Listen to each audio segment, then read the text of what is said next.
जय श्री कृष्ण। भारत वंदना घाट पर हम लोग प्रत्येक दिन श्रीमद् भागवत गीता का एक श्लोक पढ़ते हैं। इसका नाम ही है गीता फॉर स्टूडेंट्स। यह गीता विद्यार्थियों के लिए कैसे लाभप्रद हो सकता है उस पर हम लोग चर्चा करते हैं। आज हम लोग अध्याय 2 का 11वें श्लोक को पढ़ेंगे। श्री भगवान उवाच श्री भगवान उवाच तोच्यानन वसोचस्त्वम असोच्यानन वसोचस्वम प्रज्ञावादांश्च भाससे प्रज्ञावादांश भाससे गतासून गतासूंश्च गतासूंश्च नानु शोचन्ति पंडितः। नानु शोचन्ति पंडिता। अर्थात श्री भगवान ने कहा, तुम पंडितापूर्ण वचन कहते हुए उनके लिए शोक कर रहे हो जो शोक करने के लिए योग्य नहीं है। जो विद्वान होते हैं वे न तो जीवित के लिए न ही मृत के लिए शोक करते हैं। यहाँ पे श्री कृष्ण बोल रहे हैं अर्जुन से। यह श्लोक विद्यार्थियों के लिए कैसे लाभप्रद हो सकता है, अनिल चाचा बताएंगे। जैसा कि जो भी लोग पहले से इस कार्यक्रम में आते रहे उनको पता भी होगा कि दोनों तरफ कौरव और पांडव की सेना खड़ी हो जाती है लड़ाई के लिए। इधर के सेना अध्यक्ष अर्जुन हैं, अर्जुन पर ही नाज है, सबसे बड़े योद्धा हैं। और उधर एक पर एक पृथ्वी के जितने भी राजा महाराजा जो लड़ने में सक्षम है उधर सारे लोग हैं। अर्जुन कृष्ण को कहते हैं लड़ाई शुरू होने के पहले कि हे श्री कृष्ण, हमारे रथ को दोनों सेनाओं के बीच में ले चल के खड़ा कर दो ताकि मैं जान सकूं किससे हमको लड़ना है। मैं वहाँ जा कर के देखूंगा कि किसको मारना है, किससे लड़ाई करना है। जब वहाँ जाते हैं कृष्ण रथ को लगा देते हैं, तब जब उन्होंने देखा कि उधर द्रोणाचार्य, भीष्म पितामह, हमारे जितने भी भाई बंधु लोग हैं सब कोई उधर से लड़ाई करने के लिए आए हुए हैं, इनका मन विचलित होने लगता है। इन्होंने तरह तरह का तर्क दिया कृष्ण को कि मैं लड़ना नहीं चाहता हूँ, ऐसा राजपाट लेकर के मैं क्या करूँगा कि अपनों को ही हमें मारना पड़ेगा। बहुत समझाने के बाद भी अंत में उन्होंने गांडीव को रख दिया जमीन पर, कहा कि हमसे लड़ाई नहीं हो। अब श्री कृष्ण के सामने कोई चारा नहीं था। श्री कृष्ण को उनका ब्रेन वॉश जिसको कहते हैं, जबकि अर्जुन अपने प्रकांड विद्वान थे, लेकिन किस परिस्थिति में वो ऐसा बोल रहे थे और कृष्ण को लगा कि अब इनका अच्छा से ब्रेन वॉश बिना किए हुए इन पापियों का, इन दुराचारियों का नाश नहीं हो सकेगा। तो तरह तरह का उपदेश देकर के अर्जुन को समझाने का प्रयास, जैसे आज का जो श्लोक है उसके सार में भी यही है कि कहते हैं कि तुम पांडित्यपूर्ण बात बोल रहे हो कि हम किसको मारूं, मार करके क्या करूंगा, कैसा धन लूंगा, कैसा राजपाट लूंगा, ऐसा पांडित्यपूर्ण बात कहते हुए और तुम शोक कर रहे हो जो शोक योग्य नहीं है। जो सब जिसके सामने में पांचाली का चीरहरण हुआ वे लोग नहीं बोल पाए, बहुत सा अनर्थ हुआ वे लोग नहीं बोल पाए। जो सत्य का साथ नहीं दे रहे हैं, असत्य के साथ खड़े हैं, उनको मारने में तुमको पाप लग रहा है, उनके लिए तुम शोक कर रहे हो, ये शोक के योग्य नहीं है। जो विद्वान होते हैं, तुम विद्वान हो, जो विद्वान होते हैं न वे जीवित के लिए शोक करते हैं न मृत के लिए शोक करते हैं, वे किसी के लिए शोक नहीं करते हैं, वही विद्वान होते हैं। कृष्ण समझा रहे हैं।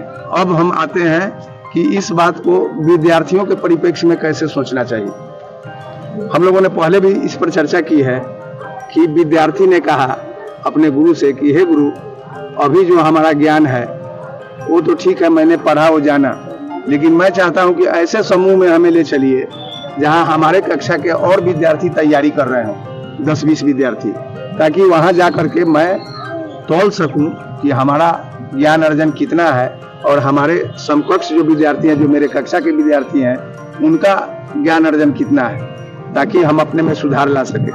जैसे अर्जुन ने कहा कृष्ण को कि दोनों सेनाओं के बीच में ले चलिए, मैं देखना चाहता हूँ। तो गुरु जी विद्यार्थी को लेकर चले गए। एक तैयारी होता था, एक ऐसा जगह बना हुआ था जहाँ विद्यार्थी लोग बैठ करके एक निश्चित समय पर तैयारी करते थे। गुरु जी उस बच्चे को लेकर के, अपने शिष्य को लेकर के उस जगह पर गए जहाँ उस कक्षा के विद्यार्थी का तैयारी का ग्रुप बैठता था जिसमें वो बच्चा था। जब वो गया वहाँ तो देखा कि इसमें तो हमारे चाचा के लड़के, हमारे मौसा के लड़के, हमारे पड़ोसी का एक भाई, ये सब खड़ा है। तो उसने गुरु से कहा कि इन्हीं से हमको कंपटीशन करना है। ये जो प्रतियोगिता की तैयारी के लिए यहाँ आए हुए हैं, हमको भी उस प्रतियोगिता में बैठ करके अपना ज्ञान बढ़ा करके और उसी प्रतियोगिता में बैठना है और इन्हीं से ज्यादा अंक पाकर हमको सफल होना है और इनको नीचे कर देना है और हमको ऊपर हो जाना है। तो ऐसा विद्या हमको नहीं चाहिए। उस विद्यार्थी के मन में भी, बच्चा विद्यार्थी, उसके मन में तरह तरह का संशय आने लगा कि हम किससे ज्यादा अंक के लिए हम जा रहे हैं कंपटीशन करने। अगर जो हम फर्स्ट कर जाते हैं और हमारा भाई सेकंड कर जाता तो इससे हमको सुख मिलेगा। इसलिए हमको जो है कि बहुत ज्यादा इस सबके फेरा में नहीं पड़ना चाहिए। तरह तरह का बात उस बच्चे के मन में, तो कितना भी समझाने के बाद भी गुरु जी का वो बच्चा नहीं समझ रहा था। कह रहा था कि नहीं गुरु जी, ऐसा तैयारी नहीं करना है जिसमें हमको अपने को हरा करके और उसको जो है कि अंक कम दिलवा करके हमको जो है कि आगे बढ़ना है। ऐसा तैयारी हमको नहीं चाहिए। अब गुरु जी जैसे कृष्ण के सामने बात आया कि इनका ब्रेन वॉश करना जरूरी है, तो गुरु जी ने उसका ब्रेन वॉश करना शुरू किया। कहा कि देखो, जो सचमुच में सरस्वती के पुजारी होते हैं, जो विद्या के लिए लालायित रहते हैं, वैसे विद्यार्थी को कभी भी अपने कर्तव्य से इधर उधर नहीं देखना चाहिए। विद्यार्थी का कर्तव्य है पढ़ना। कौन हमसे हार रहा है, कौन हमसे जीत रहा है, कौन हमसे ज्यादा अंक ला रहा है, कौन हमसे कम अंक ला रहा है, इस चक्कर में नहीं पढ़ना चाहिए। तुम अपना ज्ञान अर्जन करो, तुम अपना ज्ञान बढ़ाओ और तुम अपने प्रतियोगिता में बैठो। तुमको जितना नंबर आएगा, ये सब मत सोचो कि तुमको ज्यादा आ जाएगा, उसको कम आ जाएगा, वो हार जाएगा, हम जीत जाएंगे। ये सब बात तुम मत सोचो। तुम सीधे एकदम जैसे लक्ष्य पर नजर रखा जाता है वैसे लक्ष्य पर नजर रखो कि हमको पढ़ना है, हम पढ़ेंगे। अब हमारे पढ़ने के चलते कोई हमसे कम नंबर ला लेता है, हमारे पढ़ने के चलते कोई हमसे ज्यादा नंबर ला लेता है, उसमें मेरा कोई दोष नहीं है। तुम भी पढ़ो, हम भी पढ़ें। इन सब तरह का बातों को गुरु जी विद्यार्थी को समझा रहे हैं, जैसे कृष्ण समझा रहे हैं। अभी भी उस विद्यार्थी का जो मन में जो तरंग उठ रहा है, जो मन में बात उठ रही है कि मैं क्या करूं, उसका शांत नहीं हो रहा है। इसके बाद भी गुरु जी उसको समझाएंगे, अगले दिन समझाएंगे, और क्या क्या समझाएंगे अगले दिन वो हम लोग कल जो है सो कि इसको देखेंगे। जैसे कृष्ण कल अर्जुन को क्या क्या समझाएंगे, वो जैसे कल देखेंगे, वैसे ही गुरु जी उनको क्या क्या समझाएंगे हम लोग कल देखेंगे। लेकिन विद्यार्थियों, एक बात तो निश्चित है कि अनुशासन में रहते हुए जो विद्या के पुजारी हैं, जो विद्या के लिए समर्पित हैं, अभी जैसे आप लोग, सभी लोगों को एकमात्र लक्ष्य होना चाहिए कि हमको कठिन परिश्रम करना है। आज अगर जो हम कठिन परिश्रम करेंगे तो मेरा पूरा जीवन जो है सो कि सुखमय बीतेगा। आप लोग आज अगर जो भटक जाइएगा, आप लोग कोई दूसरा बात सोचने लगिएगा, इधर उधर का बात सोचने लगिएगा, तो आप भटक जाइएगा और उससे आपका बहुत बड़ा नुकसान होने वाला है। हम लोग अब ऐसे आम जीवन में आइए, हम लोग अनुभव के आधार पर कह रहे हैं। हम लोग भी पढ़ते थे तो पढ़ने में मन नहीं लगता था, लेकिन किसी तरीका से कैसे करके हम लोग पढ़ने जाते थे। लेकिन बहुत ऐसे भी हमारे विद्यार्थी थे, हमारे साथी थे, जिसको हम लोग देखते थे कि उसको पढ़ने के सिवा और दूसरे किसी चीज में मन नहीं लगता था। हम लोगों को पढ़ने में मन नहीं लगता था और उन लोगों को जो कि पढ़ने के सिवा और किसी दूसरे चीज में मन नहीं लगता था। तो कैसा विद्यार्थी बनना चाहिए बताइए?